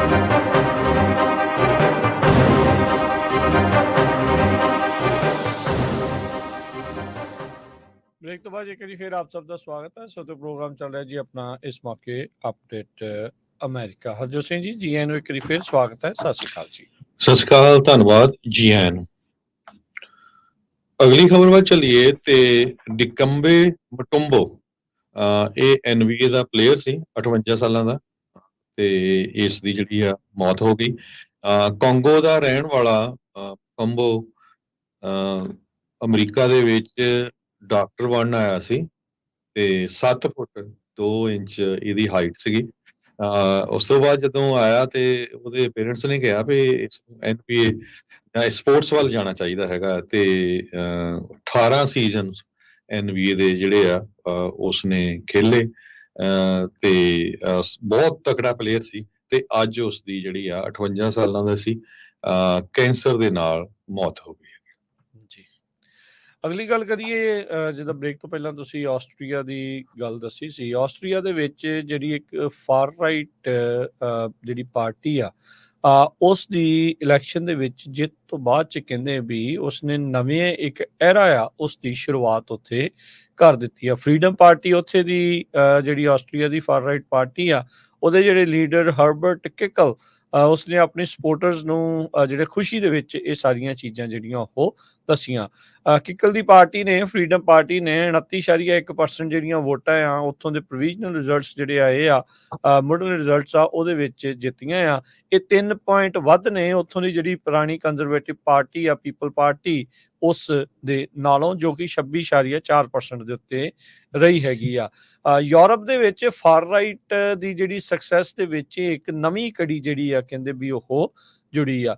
ਚਾਹੇ ਉਹ ਹੰਗਰੀ ਦੀ ਜਿਹੜੀ ਗੱਲ ਹੋਵੇ, ਚਾਹੇ ਫਰਾਂਸ ਦੇ ਵਿੱਚ ਹੋਵੇ, ਤੇ ਹੁਣ ਆਸਟਰੀਆ ਦੇ ਵਿੱਚ ਵੀ ਜਿਹੜੇ ਫਾਰ ਰਾਈਟ ਗਰੁੱਪਸ ਆ, ਉਹਨਾਂ ਦੀਆਂ ਪਾਰਟੀਆਂ ਆ, ਉਹਨਾਂ ਨੂੰ ਜਿਹੜਾ ਉਹ ਲਗਾਤਾਰ ਹੁੰਗਾਰਾ ਮਿਲ ਰਿਹਾ ਹੈਗਾ ਆ। ਆਸਟਰੀਆ ਦੀਆਂ ਇਹਨਾਂ ਇਲੈਕਸ਼ਨ ਦੇ ਵਿੱਚ ਤਕਰੀਬਨ 75% ਜਿਹੜੀਆਂ ਉਹ ਟਰਨ ਆਊਟ ਰਿਹਾ, ਵੋਟਾਂ ਜਿਹੜੀਆਂ ਉਹ ਪਈਆਂ। ਤੇ ਆਸਟਰੀਆ ਦੇ ਵੋਟਰਸ ਨੇ ਇਸ ਇਲੈਕਸ਼ਨ ਦੇ ਵਿੱਚ ਜਿਹੜੇ ਕਹਿੰਦੇ ਵੀ ਉੱਥੇ 2 ਇਸ਼ੂ ਚੱਲ ਰਹੇ ਆ, ਮਾਈਗ੍ਰੇਸ਼ਨ ਦਾ ਤੇ ਅਸਾਈਲਮ ਦਾ। ਉਸ ਨੂੰ ਲੈ ਕੇ ਮੁੱਖ ਤੌਰ ਦੇ ਉੱਤੇ ਜਿਹੜੀ ਉਹਨਾਂ ਨੇ ਵੋਟ ਜਿਹੜੀ ਉਹ ਪਾਈ ਆ। ਤੇ ਨਾਲ ਦੇ ਨਾਲ ਜਿਹੜਾ ਯੂਕਰੇਨ ਦੀ ਲੜਾਈ ਦੇ ਕਰਕੇ ਉੱਥੇ ਜਿਹੜੀ ਇਕਨੋਮੀ ਦੇ ਉੱਤੇ ਅਸਰ ਪਿਆ ਆ, ਉਹ ਵੀ ਇੱਕ ਇਸ਼ੂ ਜਿਹੜਾ ਉਹ ਰਿਹਾ ਹੈਗਾ ਆ। ਕਹਿੰਦੇ ਵੀ ਅੱਧਾ ਜਿਹੜਾ ਮੈਪ ਆ ਆਸਟਰੀਆ ਦਾ ਉਹ ਬਲੂ ਟਰਨ ਹੋ ਗਿਆ, ਯਾਨੀ ਕਿ ਇਹ ਫਰੀडम ਪਾਰਟੀ ਦੇ ਹੱਕ ਦੇ ਵਿੱਚ ਜਿਹੜਾ ਉਹ ਟਰਨ ਹੋ ਗਿਆ। ਸੋ ਕਹਿੰਦੇ ਵੀ ਉੱਥੋਂ ਦੇ ਉਹਨਾਂ ਦੀ ਪਾਰਟੀ ਦੇ ਜਿਹੜੇ ਜਨਰਲ ਸਕੱਤਰ ਆ ਮਾਈਕਲ, ਉਹਨਾਂ ਨੇ ਕਿਹਾ ਵੀ ਇੱਥੋਂ ਦੇ ਬੰਦੇ ਤੇ ਬੁੜੀਆਂ ਨੇ ਜਿਹੜੀ ਵੋਟ ਪਾ ਕੇ ਅੱਜ ਇੱਕ ਨਵਾਂ ਇਤਿਹਾਸ ਜਿਹੜਾ ਆ ਉਹ ਸਿਰਜ ਦਿੱਤਾ ਹੈਗਾ ਆ। ਸੋ ਲਗਾਤਾਰ ਜੇ ਦੇਖਿਆ ਜਾਵੇ ਤਾਂ ਯੂਰਪ ਦੇ ਵਿੱਚ ਫਾਰ ਰਾਈਟ ਦਾ ਇਸ ਟਾਈਮ ਪਸਾਰ ਜਿਹੜਾ ਉਹ ਵੱਧਦਾ ਜਾ ਰਿਹਾ ਆ। ਇਹ ਯੂਰਪ ਹੀ ਨਹੀਂ, ਪੂਰੀ ਦੁਨੀਆ ਭਰ ਦੇ ਵਿੱਚ ਇੱਕ ਇਸ ਟਾਈਮ ਐਸੀ ਹਵਾ ਜਿਹੜੀ ਉਹ ਚੱਲ ਰਹੀ ਆ, ਜਿਸ ਦੇ ਵਿੱਚ ਹੁਣ ਉੱਥੇ ਤਾਂ ਕਹਿਣ ਨੂੰ ਦੂਜੀ ਪਾਰਟੀ ਕੰਜ਼ਰਵੇਟਿਵ ਹੀ ਆ, ਪਰ ਜਿਹੜੀ ਉਸ ਤੋਂ ਵੀ ਐਕਸਟ੍ਰੀਮ ਵਾਲੇ ਪਾਸੇ ਨੂੰ ਥੋੜਾ ਹੋਰ ਵੀ ਗਾਂ ਨੂੰ ਜਿਹੜਾ ਉਹ ਚੱਲ ਜਾਓ ਤਾਂ ਉੱਥੇ ਮੁੱਦਾ ਜਿਹੜਾ ਉਹ ਬਣਦਾ ਜਾ ਰਿਹਾ ਆ। ਮਾਈਗ੍ਰੇਸ਼ਨ, ਅਸਾਈਲਮ, ਇਹ ਇਕਨੋਮੀ, ਇਹ ਜਿਹੜੇ 3 ਇਸ਼ੂ ਆ ਦੁਨੀਆ ਭਰ ਦੇ ਵਿੱਚ ਇਸ ਟਾਈਮ ਹਰ ਇੱਕ ਇਲੈਕਸ਼ਨ ਦੇ ਉੱਤੇ ਜਿਹੜਾ ਉਹ ਆਪਣਾ ਅਸਰ, ਛਾਪ ਜਿਹੜੀ ਉਹ ਛੱਡਦੇ ਜਾ ਰਹੇ ਨੇ। ਜੀ, ਸਰੋਤਿਆਂ ਵਾਸਤੇ ਆਈ ਆਸਟਰੀਆ ਦੇ ਵਿੱਚ ਜਿਹੜੀ ਪਾਰਟੀ ਜਿੱਤੀ ਆ, ਹੁਣ ਇਹ ਸਰਕਾਰ ਬਣਾਉਣ ਦੀ ਕੋਸ਼ਿਸ਼ ਕਰ ਰਹੀ ਆ। Hard line anti immigration policy ਦੇ ਉੱਤੇ ਕੰਮ ਕਰੂਗੀ ਤੇ ਪ੍ਰੋ ਰਸ਼ੀਅਨ ਪਲੇਟਫਾਰਮ। ਸੋ ਇਹ ਹੁਣ ਅਮਰੀਕਾ ਨੂੰ ਇੱਕ ਹੋਰ ਮੁਲਕ ਜਿਹੜਾ ਆ ਉਹਦੇ ਵੱਲ ਦੇਖਣਾ ਪਊਗਾ ਵੀ ਇਹ ਰਸ਼ੀਆ ਵੱਲ ਨੂੰ ਕਿੰਨਾ ਕੁ ਜਾਂਦਾ ਹੈਗਾ ਆ। ਜਿਹੜੇ ਮੌਜੂਦਾ ਆਸਟਰੀਆ ਦੇ ਪ੍ਰੈਜ਼ੀਡੈਂਟ ਹੈਗੇ ਅਲੈਗਜ਼ੈਂਡਰ ਵੈਨ ਡਰ ਬੈਲਨ, ਉਹਨਾਂ ਨੇ ਇਹ ਕਿਹਾ ਵੀ ਜੋ ਨਵੀਂ ਗਵਰਨਮੈਂਟ ਬਣਨ ਜਾ ਰਹੀ ਆ ਉਹਨੂੰ ਰਿਸਪੈਕਟ ਕਰਨੀ ਚਾਹੀਦੀ ਆ ਬੇਸਿਕ ਪਿਲਰਸ ਆਫ ਡੈਮੋਕ੍ਰੇਸੀ। ਪਰ ਜਿਨ੍ਹਾਂ ਲੋਕਾਂ ਨੇ ਜਿਤਾਇਆ ਹੈਗਾ ਜਿਸ ਇਸ਼ੂ ਦੇ ਉੱਤੇ, ਸੋ ਨੈਚੁਰਲੀ ਉਹ ਇਸ ਇਸ਼ੂ ਦੇ ਉੱਤੇ ਵਰਕਆਊਟ ਕਰਨਗੇ। ਪਰ ਓਵਰਆਲ ਜਿਸ ਤਰ੍ਹਾਂ ਨੀਦਰਲੈਂਡ, ਹੋਰ ਫਰਾਂਸ 'ਚ ਵੀ ਕੀ ਚੱਲ ਰਿਹਾ, ਜਰਮਨ 'ਚ, ਹੁਣ ਆਸਟਰੀਆ ਹੋ ਗਿਆ, ਆਪਣੇ ਗੁਆਂਢੀ ਮੁਲਕ ਕੈਨੇਡਾ ਦੇ ਵਿੱਚ ਐਂਟੀ ਇਮੀਗ੍ਰੈਂਟ ਵੇਵ ਬਹੁਤ ਜ਼ਿਆਦਾ ਚੱਲੀ ਹੋਈ ਹੈਗੀ ਆ। ਸੋ ਅਮਰੀਕਾ ਦੇ ਵਿੱਚ ਵੀ ਇਦਾਂ ਦੀ ਸਿਚੁਏਸ਼ਨ ਬਣਦੀ ਆ। ਜਦੋਂ ਬਾਰਡਰ ਤੇ ਪਿਛਲੇ ਹਫ਼ਤੇ ਕਮਲਾ ਹੈਰਿਸ ਹੁਣੀ ਗਏ ਤੇ ਟਰੰਪ ਉਹਨਾਂ ਦੇ ਜੋ ਬਿਆਨ ਆਉਂਦੇ ਆ। ਸੋ ਓਵਰਆਲ ਪੂਰੀ ਦੁਨੀਆ ਦੇ ਵਿੱਚ ਇਹ ਜਿਹੜੇ ਇਸ਼ੂਜ਼ ਆ, immigration, illegal immigration, economy, inflation, ਇਹ ਸਾਰਾ ਕੁਝ ਲੈ ਕੇ ਸਰਕਾਰਾਂ ਜਿਹੜੀਆਂ ਆ ਉਲਟ ਪੁਲਟ ਹੋ ਰਹੀਆਂ ਹੈਗੀਆਂ। ਜੀ। ਅਗਲੀ ਖਬਰ ਵੱਲ ਚੱਲੀਏ ਰਾਜਕਨਵੀਰ ਸਿੰਘ ਜੀ। ਪਾਕਿਸਤਾਨ ਤੋਂ ਆ ਰਹੀ ਹੈ। ਆਪਾਂ ਜਿਹੜੇ ਇੰਡੀਆ ਬਾਰੇ ਤਾਂ ਬਹੁਤ ਵਾਰ ਗੱਲ ਕਰਦੇ ਰਹਿੰਦੇ ਆ। ਪਾਕਿਸਤਾਨ ਦੇ ਹਾਲਤ ਬੜੇ ਬੁਰੇ ਆ। ਪਾਕਿਸਤਾਨ ਦੀ ਸਰਕਾਰ ਨੇ 1.5 ਲੱਖ ਆਪਣੇ ਜਿਹੜੇ ਗਵਰਨਮੈਂਟ ਦੇ EMPLOYEES ਆ ਉਹਨਾਂ ਨੂੰ ਜੌਬ ਤੋਂ ਕੱਢ ਦਿੱਤਾ ਹੈਗਾ ਆ। 6 ਮਿਨਿਸਟਰੀਆਂ ਉਹਨਾਂ ਨੇ ਡਿਸੋਲਵ ਕਰ ਦਿੱਤੀਆਂ। IMF ਨੇ ਇੰਟਰਨੈਸ਼ਨਲ ਮੋਨਿਟਰੀ ਫੰਡ ਜਿਹੜਾ ਉਹਨਾਂ ਨੇ ਡੀਲ ਹੀ ਤਾਂ ਹੀ ਬਣਾਈ ਆ ਕਿ $7 ਬਿਲੀਅਨ ਆਪਾਂ ਤੁਹਾਨੂੰ ਲੋਨ ਦੇਵਾਂਗੇ ਤੇ ਜੇ ਤੁਸੀਂ ਆਹ ਕੰਮ ਕਰੋਗੇ ਤੁਹਾਡਾ ਜਿਹੜਾ ਖਰਚਾ ਘਟੂਗਾ। ਫਾਈਨੈਂਸ ਮਿਨਿਸਟਰ ਮੁਹੰਮਦ ਔਰੰਗਜ਼ੇਬ ਉਹਨਾਂ ਨੇ ਇਹ ਕਿਹਾ ਵੀ ਸਾਨੂੰ ਇਹ ਜਿਹੜੀਆਂ ਪਾਲਿਸੀਆਂ ਲਾਗੂ ਕਰਨੀਆਂ ਪਊਗੀਆਂ, ਨਹੀਂ ਤਾਂ ਜਿਹੜਾ ਸਾਡਾ ਮੁਲਕ ਆ ਉਹਦੇ ਜਿਹੜੇ ਪੱਤੇ ਆ ਉਹ ਵਿਕ ਚੁੱਕੇ ਹੈਗੇ ਆ। ਤੁਹਾਨੂੰ ਪਤਾ ਹੀ ਆ ਵੀ ਅੱਜ ਦੀ ਰੇਟ ਦੇ ਵਿੱਚ ਇੱਕ $US ਪਾਕਿਸਤਾਨ ਦੇ 280-82 ਰੁਪਏ ਦੇ ਬਰਾਬਰ ਹੈਗਾ ਆ। ਤੇ IMF ਨੇ ਇਸ ਸੈਟਲਮੈਂਟ ਤੋਂ ਬਾਅਦ ਐਗਰੀ ਕਰ ਗਏ ਆ। ਉਹ ਕਹਿੰਦੇ ਵੀ ਅਸੀਂ ਪਾਕਿਸਤਾਨ ਨੂੰ $1 ਬਿਲੀਅਨ ਦੀ ਜਿਹੜੀ ਆ ਪੈਕੇਜ ਆ ਉਹ ਰਿਲੀਜ਼ ਕਰਾਂਗੇ ਸਤੰਬਰ 26 ਤੋਂ ਬਾਅਦ। ਤੇ ਐਜ਼ ਲੌਂਗ ਐਜ਼ ਜਿਹੜਾ ਪਾਕਿਸਤਾਨ ਮੁਲਕ ਆ ਉਹ ਇਹ ਸਾਰੇ ਖਰਚੇ ਜਿਹੜੇ ਵਾਧੂ ਖਰਚੇ ਆ ਉਸ ਨੂੰ ਕੱਟ ਕਰੇ, ਆਪਣਾ ਟੈਕਸ ਟੂ GDP ਰੇਸ਼ੋ ਉਸ ਨੂੰ ਵਧਾਏ ਤੇ ਜਿਹੜੇ ਨਾਨ ਟ੍ਰੈਡੀਸ਼ਨਲ ਸੈਕਟਰਸ ਆ ਜਿਸ ਤਰ੍ਹਾਂ ਐਗਰੀਕਲਚਰ ਆ ਜਾਂ ਰੀਅਲ ਸਟੇਟ ਉਹਦੇ ਉੱਤੇ ਟੈਕਸ ਲਾਓ। ਸੋ ਇਹ ਸੇਮ ਪਾਲਿਸੀ ਆ ਜਿੱਦਾਂ ਮੋਦੀ ਹੁਣੀ ਕਿਸਾਨਾਂ ਦੇ ਉੱਤੇ ਜਿਹੜਾ ਟੈਕਸ ਲਾਉਣ ਨੂੰ ਫਿਰਦੇ ਸੀ। ਹੋਰ ਬਹੁਤ ਸਾਰੀਆਂ ਆਪਾਂ ਜਿਹੜੇ 3 ਕਾਲੇ ਕਾਨੂੰਨ ਬਿੱਲ ਆ ਉਹ ਵੀ ਇੱਕ ਤਰ੍ਹਾਂ ਨਾਲ ਇਹ ਜਿਹੜਾ ਇੰਟਰਨੈਸ਼ਨਲ ਲੈਵਲ ਤੇ ਜੋ ਕੁਝ ਵਾਪਰਿਆ ਉਹਦਾ ਹਿੱਸਾ ਹੈਗਾ। ਤੇ ਇਹ ਵੀ ਕਿਹਾ ਉਹਨਾਂ ਨੇ ਵੀ ਜਿਹੜੀਆਂ ਸਬਸਿਡੀਜ਼ ਆ ਉਹ ਸਾਰੀਆਂ ਬੰਦ ਕਰੋ ਤੇ transfer some fiscal responsibilities to provinces. ਜਿਹੜੇ ਫਿਸਕਲ ਤੁਹਾਡੇ ਖਰਚੇ ਆ ਉਹ ਸਟੇਟਾਂ ਦੇ ਉੱਤੇ ਵੀ ਜਿਹੜਾ ਪਾਏ ਜਾਣ। ਸੋ ਹੁਣ ਦੇਖੋ ਇਹ ਤੋਂ ਬਾਅਦ ਪਾਕਿਸਤਾਨ ਦੇ ਵਿੱਚ ਕੀ ਹੁੰਦਾ ਜਦੋਂ 1.5 ਲੱਖ ਗਵਰਨਮੈਂਟ ਦਾ EMPLOYEE ਲੇ ਆਫ ਹੋ ਜਾਂਦਾ ਉੱਥੇ ਕਿੰਨਾ ਕੁ ਜਿਹੜਾ ਆ ਰੌਲਾ ਰੱਪਾ ਪਊ। ਬਿਲਕੁਲ ਉੱਥੇ ਹਾਹਾਕਾਰ ਪਹਿਲੋਂ ਮਚੀ ਪਈ ਹੈ ਤੇ ਇਹਨਾਂ ਨੇ ਵੀ ਜਿਹੜਾ ਹੁਣ ਰੌਲਾ ਜਿਹੜਾ ਉਹ ਪਾਉਣਾ ਹੀ ਪਾਉਣਾ ਹੈ। ਅਗਲੀ ਜਿਹੜੀ ਹਰਜੋਤ ਸਿੰਘ ਜੀ ਗੱਲ ਕਰਦੇ ਜਾਈਏ, ਰਵਾਂਡਾ ਤੋਂ ਵੀ ਜਿਹੜੀ ਖਬਰ ਆ ਰਹੀ ਹੈ ਯੂਰਪ ਤੋਂ, ਜਿੱਥੇ ਕਹਿੰਦੇ ਵੀ ਇਬੋਲਾ ਵਰਗਾ ਇੱਕ ਹੋਰ ਵਾਇਰਸ ਮਾਰਬਰਗ ਵਾਇਰਸ ਦੇ ਕਰਕੇ 8 ਜਾਣਿਆਂ ਦੀਆਂ ਮੌਤਾਂ ਹੋ ਚੁੱਕੀਆਂ ਆ। ਉਸ ਨੂੰ ਇੱਕ ਆਊਟਬ੍ਰੇਕ ਆਲਰੇਡੀ ਘੋਸ਼ਿਤ ਉੱਥੇ ਕਰ ਦਿੱਤਾ ਗਿਆ। ਕਹਿੰਦੇ ਵੀ ਬਹੁਤ ਹੀ ਜ਼ਿਆਦਾ ਕੰਟੇਜੀਅਸ ਆ, ਬਹੁਤ ਜ਼ਿਆਦਾ ਇਹ ਫੈਲਦਾ ਆ। ਅਜੇ ਕੁਛ ਦਿਨ ਹੀ ਹੋਏ ਸੀ ਇਸ ਨੂੰ ਆਊਟਬ੍ਰੇਕ ਜਿਹੜੀ ਉਹ ਘੋਸ਼ਿਤ ਕੀਤੀ ਗਈ ਸੀ। ਹੈਮਰੇਜ ਕਹਿੰਦੇ ਵੀ ਇਸ ਦੇ ਨਾਲ ਫੀਵਰ ਜਿਹੜਾ ਆ ਉਹ ਹੋ ਜਾਂਦਾ ਆ। ਇਸ ਮੌਕੇ ਇਸ ਦੀ ਕੋਈ ਵੀ ਆਥੋਰਾਈਜ਼ਡ ਵੈਕਸੀਨ ਜਾਂ ਟ੍ਰੀਟਮੈਂਟ ਮੌਜੂਦ ਨਹੀਂ ਹੈਗੀ। ਇਬੋਲਾ ਜਿਹੜਾ ਵਾਇਰਸ ਆ ਤੇ ਜਿਹੜਾ ਮਾਰਬਰਗ ਵਾਇਰਸ ਆ ਇਹ ਫਰੂਟ ਬੈਟਸ ਜਿਹੜੀਆਂ ਚਾਮਚੜਕ ਹੁੰਦੀਆਂ ਆ ਉੱਥੋਂ ਓਰੀਜੀਨੇਟ ਹੁੰਦਾ ਆ ਤੇ ਲੋਕਾਂ ਦੇ ਨਾਲ ਜਦੋਂ ਉੱਥੇ ਕਲੋਜ਼ ਕੰਟੈਕਟ ਦੇ ਵਿੱਚ ਬੋਡੀਲੀ ਫਲੂਇਡਸ ਦੇ ਨਾਲ ਜਿਹੜਾ ਉਹ ਆਉਂਦਾ ਆ ਤੇ ਉਹਨਾਂ ਦੇ ਵਿੱਚ ਜਿਹੜਾ ਉਹ ਫੈਲ ਜਾਂਦਾ ਹੈਗਾ ਆ। ਸੋ ਕਹਿੰਦੇ ਵੀ ਇਹ ਸਰਫੇਸਿਸ ਦੇ ਉੱਤੇ ਇੱਥੋਂ ਤੱਕ ਕਿ ਜਿਹੜੀਆਂ ਬੈੱਡ ਸ਼ੀਟਸ ਆ ਉਹਨਾਂ ਦੇ ਜ਼ਰੀਏ ਵੀ ਅੱਗੇ ਤੋਂ ਅੱਗੇ ਫੈਲ ਜਾਂਦਾ ਹੈ। 88% ਇਸ ਦਾ ਫੇਟਲ ਰੇਟ ਆ ਵੀ ਜਿਸ ਨੂੰ ਹੋ ਜਾਂਦਾ ਹੈ ਵੀ 88% ਜਿਹੜੇ ਲੋਕ ਆ ਉਸ ਦੇ ਵਿੱਚੋਂ ਉਹ ਮਰ ਜਾਂਦੇ ਨੇ। ਰਵਾਂਡਾ ਇੱਕ ਲੈਂਡਲੌਕਡ ਕੰਟਰੀ ਹੈ ਸੈਂਟਰਲ ਅਫਰੀਕਾ ਦੇ ਵਿੱਚ। ਫਰਾਈਡੇ ਨੂੰ ਇਹਨਾਂ ਨੇ ਮਾਰਬਰਗ ਵਾਇਰਸ ਤੋਂ ਇਹ ਜਿਹੜੀ ਘੋਸ਼ਣਾ ਜਿਹੜੀ ਉਹ ਕੀਤੀ ਸੀ। 26 ਕੇਸ ਹੁਣ ਤੱਕ ਉੱਥੇ ਜਿਹੜੇ ਕਨਫਰਮ ਹੋ ਚੁੱਕੇ ਆ, ਜਿਨ੍ਹਾਂ ਚੋਂ 8 ਜਾਣਿਆਂ ਦੀ ਜਿਹੜੇ ਪੀੜਤ ਸੀਗੇ ਉਹਨਾਂ ਦੀ ਮੌਤ ਹੋਈ ਹੈ। ਉੱਥੋਂ ਦੇ ਹੈਲਥ ਮਿਨਿਸਟਰ ਸਬੀਨ ਨੇ ਜਿਹੜਾ ਉਹ ਜਾਣਕਾਰੀ ਦਿੱਤੀ ਆ। ਉਹਨਾਂ ਲੋਕਾਂ ਨੂੰ ਉਹ ਹਦਾਇਤਾਂ ਦੇ ਰਹੇ ਆ ਵੀ ਫਿਜ਼ੀਕਲ ਕੰਟੈਕਟ ਨੂੰ ਬਿਲਕੁਲ ਅਵੋਇਡ ਕਰੋ। 300 ਲੋਕ ਜਿਹੜੇ ਇਹਨਾਂ ਲੋਕਾਂ ਦੇ ਨਾਲ ਜਿਨ੍ਹਾਂ ਨੂੰ ਕਨਫਰਮ ਹੋਇਆ ਆ ਉਸ ਤੇ ਜੋ ਆਏ ਆ ਉਹਨਾਂ ਨੂੰ ਕਿਹਾ ਵੀ ਭਾਈ ਆਪਣੇ ਆਪ ਨੂੰ ਆਈਸੋਲੇਟ ਜਿਹੜਾ ਉਹ ਤੁਸੀਂ ਕਰ ਲਓ। ਹੁਣ ਇਹ ਦੇਖਣ ਵਾਲੀ ਗੱਲ ਰਹੂਗੀ ਵੀ ਭਾਈ ਇਹ ਜਿਹੜੇ ਰਵਾਂਡਾ ਤੋਂ ਜਿਹੜੇ ਲੋਕ ਆ ਹੋਰ ਕਿਸੇ ਮੁਲਕਾਂ ਦੇ ਵਿੱਚ ਤਾਂ ਨਹੀਂ ਗਏ ਹੈਗੇ ਜਿਹੜੇ ਖਾਸ ਕਰਕੇ ਪੀੜਤ ਆ ਇਸ ਵਾਇਰਸ ਤੋਂ ਜਿਹੜੇ ਉਹ ਪੀੜਤ ਆ। ਆਪਾਂ ਨੂੰ ਪਤਾ ਹੈ ਵੀ ਜਿਹੜਾ ਕੋਵਿਡ ਆ ਕਰੋਨਾ ਵਾਇਰਸ ਆ ਉਹ ਵੀ ਇਸੇ ਤਰੀਕੇ ਦੇ ਨਾਲ ਹੀ ਜਿਹੜਾ ਇੱਕ ਥਾਂ ਤੋਂ ਸ਼ੁਰੂ ਹੋ ਕੇ ਪੂਰੀ ਦੁਨੀਆ ਭਰ ਦੇ ਵਿੱਚ ਉਸ ਟਾਈਮ ਦੇ ਉੱਤੇ ਜਿਹੜਾ ਉਹ ਫੈਲ ਗਿਆ ਸੀ ਤੇ ਫਿਰ ਮਿਲੀਅਨਸ ਆਫ ਲੋਕਾਂ ਦੀਆਂ ਜਿਹੜੀਆਂ ਉਹ ਮੌਤਾਂ ਹੋਈਆਂ ਸੀ। ਵਰਲਡ ਹੈਲਥ ਆਰਗੇਨਾਈਜੇਸ਼ਨ ਕਹਿ ਰਹੀ ਆ ਵੀ ਅਸੀਂ ਇਸ ਦੀ ਮਦਦ ਦੇ ਲਈ ਰਵਾਂਡਾ ਦੀਆਂ ਅਥਾਰਟੀਜ਼ ਆ ਉਹਨਾਂ ਦੀਆਂ ਆਰਗੇਨਾਈਜੇਸ਼ਨ ਦੇ ਨਾਲ ਜਿਹੜੀ ਆ ਉਹ ਕੰਮ ਕਰ ਰਹੇ ਆ। ਸੋ ਜਿਹੜੇ ਡਾਇਰੈਕਟਰ ਜਨਰਲ ਨੇ ਟੈਡਰੋਸ ਉਹਨਾਂ ਨੇ ਜਿਹੜਾ ਸੋਸ਼ਲ ਮੀਡੀਆ ਪਲੇਟਫਾਰਮ ਐਕਸ ਆ ਉਸ ਉੱਤੇ ਜਿਹੜੀ ਉਹ ਜਾਣਕਾਰੀ ਦਿੱਤੀ ਹੈ। ਰਵਾਂਡਾ ਦੀ ਜਿਹੜੀ ਕੈਪੀਟਲ ਕਿਗਾਲੀ ਆ ਉੱਥੇ ਜਿਹੜੇ ਯੂਐਸ ਐਮਬੈਸੀ ਦੇ ਵਿੱਚ ਰਹਿ ਰਹੇ ਲੋਕ ਆ, ਉਹਨਾਂ ਨੂੰ ਯੂਐਸ ਵਾਲਿਆਂ ਨੇ ਕਿਹਾ ਵੀ ਭਾਈ ਤੁਸੀਂ ਰਿਮੋਟਲੀ ਕੰਮ ਕਰੋ ਤੇ ਆਫਿਸ ਜਾਣ ਦੀ ਜਿਹੜੀ ਉਹ ਤੁਹਾਨੂੰ ਜ਼ਰੂਰਤ ਨਹੀਂ ਹੈਗੀ। ਮਾਰਬਰਗ ਆਊਟਬ੍ਰੇਕ ਤੇ ਇੰਡੀਵਿਜੂਅਲ ਕੇਸਿਸ, ਇਸ ਤੋਂ ਇਲਾਵਾ ਅਫਰੀਕਾ ਦੇ ਜਿਹੜੇ ਹੋਰ ਮੁਲਕ ਤੰਜ਼ਾਨੀਆ, ਗਿਨੀ, ਅੰਗੋਲਾ, ਕੋਂਗੋ, ਕੀਨੀਆ, ਸਾਊਥ ਅਫਰੀਕਾ, ਯੁਗਾਂਡਾ, ਗਾਨਾ ਦੇ ਵਿੱਚ ਆਲਰੇਡੀ ਜਿਹੜੇ ਉਹ ਹੋ ਚੁੱਕੇ ਆ। 1967 ਦੇ ਵਿੱਚ ਪਹਿਲੀ ਵਾਰ ਇਸ ਮਾਰਬਰਗ ਵਾਇਰਸ ਦੇ ਬਾਰੇ ਜਿਹੜਾ ਉਹ ਪਤਾ ਲੱਗਾ ਸੀ। ਅਗਲੀ ਖਬਰ ਵੱਲ ਚਲੀਏ ਤੇ ਵਾਈਸ ਪ੍ਰੈਜ਼ੀਡੈਂਸ਼ੀਅਲ ਕੈਂਡੀਡੇਟਸ ਹੈਗੇ ਆ, ਉਹਨਾਂ ਦੇ ਵਿੱਚ ਡਿਬੇਟ ਹੋਣ ਜਾ ਰਹੀ ਹੈ। ਟਿਮ ਬਾਲਸ ਤੇ ਜੇਡੀ ਵੈਂਸ ਜੋ ਆ ਉਹ ਕੱਲ ਨੂੰ ਡਿਬੇਟ ਹੋਣੀ ਹੈਗੀ ਆ। ਸੈਨੇਟਰ ਜੇਡੀ ਵੈਂਸ ਨਵੇਂ ਆ, ਓਹਾਇਓ ਤੋਂ 2 ਸਾਲ ਹੀ ਹੋਏ ਆ ਉਹਨਾਂ ਨੂੰ ਪੋਲਿਟਿਕਸ ਆਇਆ ਨੂੰ। ਮਿਨੇਸੋਟਾ ਦੇ ਗਵਰਨਰ ਟਿਮ ਬਾਲਸ ਜੋ ਆ ਉਹ ਕਾਫੀ ਲੰਮੇ ਸਮੇਂ ਤੋਂ ਪੋਲਿਟਿਕਸ ਆ, ਪਰ ਆਪਣੀ ਸਟੇਟ ਲੈਵਲ ਤੇ ਹੀ ਹੈਗੇ ਆ। ਆਊਟਰ ਜਿੱਦਾਂ ਪੂਰੇ ਯੂਐਸਏ ਲੈਵਲ ਤੇ ਉਹਨਾਂ ਦਾ ਇੰਨਾ ਨਾਮ ਨਹੀਂ ਸੀ। ਇਹ ਡਿਬੇਟ ਐਗਜ਼ੈਕਟਲੀ 3 ਹਫ਼ਤਿਆਂ ਬਾਅਦ ਹੋਣੀ ਹੈ, ਜਦੋਂ ਪ੍ਰੈਜ਼ੀਡੈਂਟ ਡੋਨਲਡ ਟਰੰਪ ਤੇ ਵਾਈਸ ਪ੍ਰੈਜ਼ੀਡੈਂਟ ਕਮਲਾ ਹੈਰਿਸ ਉਹਨਾਂ ਦੇ ਵਿੱਚ ਜਿਹੜੀ ਆ ਡਿਬੇਟ ਹੋਈ ਸੀ। ਟਿਮ ਬਾਲਸ ਜੋ ਹੈਰਿਸ ਉਹਨਾਂ ਦੇ ਰਨਿੰਗ ਮੇਟ ਆ, ਉਹਨਾਂ ਦਾ ਕੈਰੀਅਰ ਪੋਲਿਟਿਕਸ 'ਚ ਬੜਾ ਲੌਂਗ ਹੈਗਾ, ਲੰਮਾ ਹੈਗਾ। ਤੇ ਪਰ ਮਿਨੇਸੋਟਾ ਤੋਂ ਬਾਹਰ, ਜਿਸ ਤਰ੍ਹਾਂ ਮੈਂ ਤੁਹਾਨੂੰ ਦੱਸਿਆ ਵੀ ਬਹੁਤ ਸਾਰੇ ਲੋਕ ਉਹਨਾਂ ਨੂੰ ਜਾਣਦੇ ਨਹੀਂ।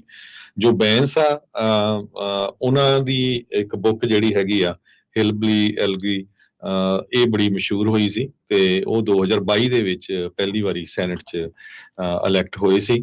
ਮਿਲਟਰੀ 'ਚ ਵੀ ਰਹੇ ਆ, ਲਾਇਰ ਵੀ ਆ, ਕਾਫੀ ਇੰਟੈਲੀਜੈਂਟ ਹੈਗੇ ਆ। ਸੋ ਇਹਨਾਂ ਦੀ ਜਿਹੜੀ ਡਿਬੇਟ ਆ ਉਹ ਕੱਲ ਸ਼ਾਮ ਨੂੰ 9 ਵਜੇ ਈਸਟਰਨ ਟਾਈਮ ਜੋ ਆ ਉਹ ਸੀਬੀਐਸ ਵੱਲੋਂ ਕੀਤੀ ਜਾਊਗੀ। ਸੀਬੀਐਸ ਨਿਊਜ਼ ਐਂਕਰ ਤੇ ਮੈਨੇਜਿੰਗ ਐਡੀਟਰ ਨੋਰਾ ਓਡੋਨਲ ਜਿਹੜੇ ਹੁੰਦੇ ਆ ਫੇਸ ਦਾ ਨੇਸ਼ਨ ਦੇ ਮੋਡਰੇਟਰ, ਇਹ ਜੋ ਮਾਰਗਰੇਟ ਬ੍ਰੈਨਨ ਆ, ਇਹ ਡਿਬੇਟ ਉਹਨਾਂ ਦੇ ਕੁਐਸਚਨ ਆਨਸਰ ਕਰਨਗੇ। ਤੇ ਸੀਬੀਐਸ ਬ੍ਰੌਡਕਾਸਟਿੰਗ ਸੈਂਟਰ ਜੋ ਨਿਊਯਾਰਕ ਸਿਟੀ ਦੇ ਵਿੱਚ ਹੈਗਾ ਆ, ਉੱਥੇ ਇਹ ਡਿਬੇਟ ਹੋਊਗੀ। ਜੀ, ਇੱਕ ਛੋਟੀ ਜਿਹੀ ਹੋਰ ਬ੍ਰੇਕ ਲੈਂਦੇ ਹਾਂ। ਬ੍ਰੇਕ ਤੋਂ ਬਾਅਦ ਦੇ ਵਿੱਚ ਜਿਹੜੀਆਂ ਹੋਰ ਖਬਰਾਂ ਦੇ ਉੱਤੇ ਨਜ਼ਰ ਮਾਰਾਂਗੇ।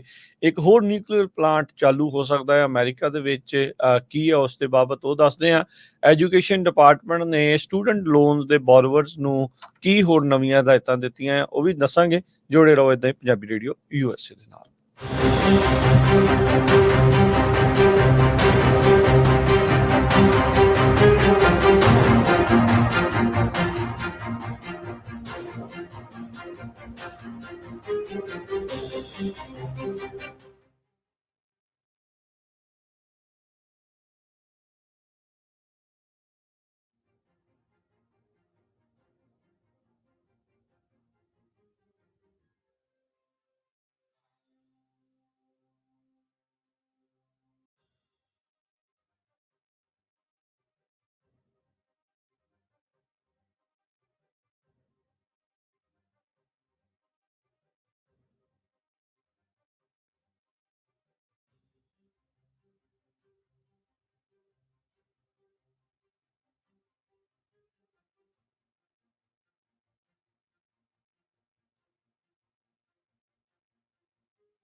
ਬ੍ਰੇਕ ਤੋਂ ਬਾਅਦ ਇੱਕ ਵਾਰੀ ਫਿਰ ਆਪ ਸਭ ਦਾ ਸਵਾਗਤ ਹੈ। ਇਸ ਵਕਤ ਪ੍ਰੋਗਰਾਮ ਚੱਲ ਰਿਹਾ ਜੀ ਇਸ time update America. Harjot Singh ji, ਜੀ ਆਇਆਂ ਨੂੰ ਇੱਕ ਵਾਰੀ ਫਿਰ ਸਵਾਗਤ ਹੈ। ਸਤਿ ਸ਼੍ਰੀ ਅਕਾਲ ਜੀ।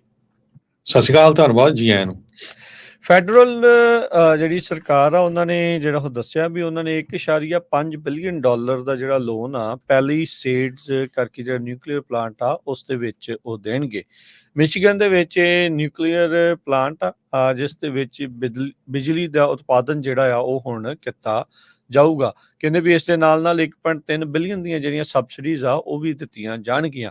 ਇਸ ਟਾਈਮ ਟੈਕ ਖੇਤਰ ਦੇ ਵਿੱਚ ਜਿੱਥੇ ਆਰਟੀਫਿਸ਼ੀਅਲ ਇੰਟੈਲੀਜੈਂਸ ਨੇ ਪੂਰਾ ਜ਼ੋਰ ਫੜਿਆ ਆ, ਜਿਸ ਨੂੰ ਚਲਾਉਣ ਦੇ ਲਈ ਇਵੈਂਚੁਅਲੀ ਐਨਰਜੀ ਹੀ ਲੱਗਦੀ ਆ, ਉਹ ਉਸ ਦੀ ਖਾਤਰ ਜਿਹੜੇ ਨਿਊਕਲੀਅਰ ਪਲਾਂਟਸ ਆ ਉਹਨਾਂ ਨੂੰ ਚਾਲੂ ਕੀਤਾ ਜਾ ਰਿਹਾ ਹੈ। ਇਸ ਤੋਂ ਪਹਿਲਾਂ 1-2 ਵੀਕ ਪਹਿਲਾਂ ਮਾਈਕਰੋਸਾਫਟ ਨੇ 3 ਮਾਈਲ ਆਈਲੈਂਡ ਦੇ ਵਿੱਚ ਜਿਹੜਾ ਨਿਊਕਲੀਅਰ ਪਲਾਂਟ ਆ ਉਹ ਇੱਕ એનર્ਜੀ ਕੰਪਨੀ ਦੇ ਨਾਲ ਸਮਝੌਤਾ ਕਰਕੇ ਉਸ ਨੂੰ ਮੁੜ ਚਾਲੂ ਕਰਨ ਦੀ ਗੱਲ ਕੀਤੀ ਸੀ ਤਾਂ ਜੋ ਉਹ ਆਪਣੇ ਜਿਹੜੇ ਡਾਟਾ ਸੈਂਟਰਸ ਆ ਉਹਨਾਂ ਨੂੰ ਬਿਜਲੀ ਜਿਹੜੀ ਉੱਥੋਂ ਦੇ ਸਕਣ।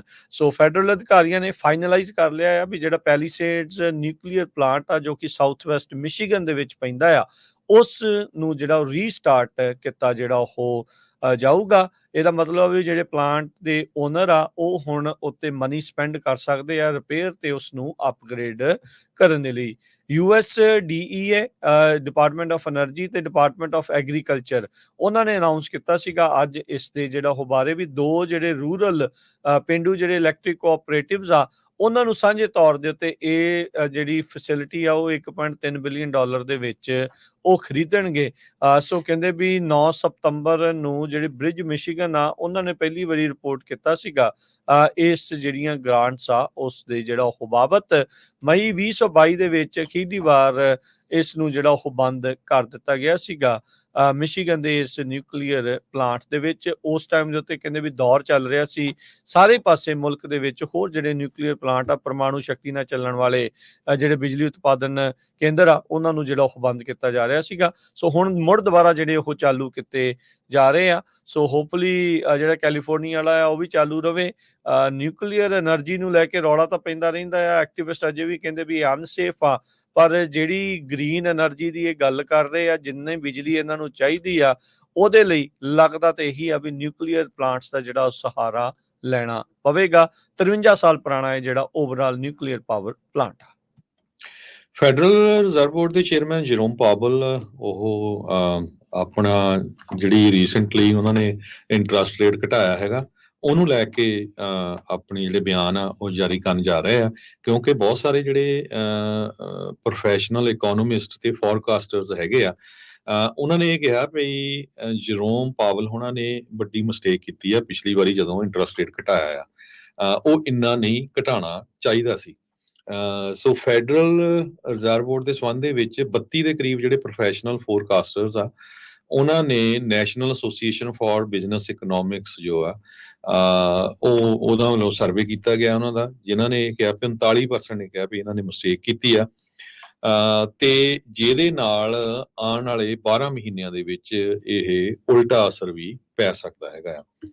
ਬਹੁਤ ਸਾਰੇ ਜਿਹੜੇ ਇਕੋਨੋਮਿਸਟ ਆ ਉਹ ਇਹ ਚਾਹੁੰਦੇ ਸੀ ਵੀ ਕੁਆਟਰ ਬੇਸਿਸ ਪੁਆਇੰਟ ਹੀ ਜਿਹੜਾ ਇੰਟਰਸਟ ਰੇਟ ਘਟਾਇਆ ਜਾਵੇ, ਪਰ ਉਹਨਾਂ ਨੇ ਜਿਸ ਟਾਈਮ 0.5% ਘਟਾਇਆ ਉਸੇ ਟਾਈਮ ਇੱਕ ਹੋਰ ਸਟੇਟਮੈਂਟ ਵੀ ਦੇ ਦਿੱਤੀ ਸੀ ਵੀ ਆਉਣ ਵਾਲੇ ਮੇਬੀ ਨਵੰਬਰ ਮਹੀਨੇ ਦੇ ਵਿੱਚ ਇੱਕ ਵਾਰੀ ਹੋਰ ਇੰਟਰਸਟ ਰੇਟ ਘਟਾਇਆ ਜਾਊਗਾ, ਪਰ ਇਹ ਸ਼ੋਰ ਨਹੀਂ ਵੀ 0.5% ਜਾਂ ਕੁਆਟਰ ਬੇਸਿਸ ਪੁਆਇੰਟ।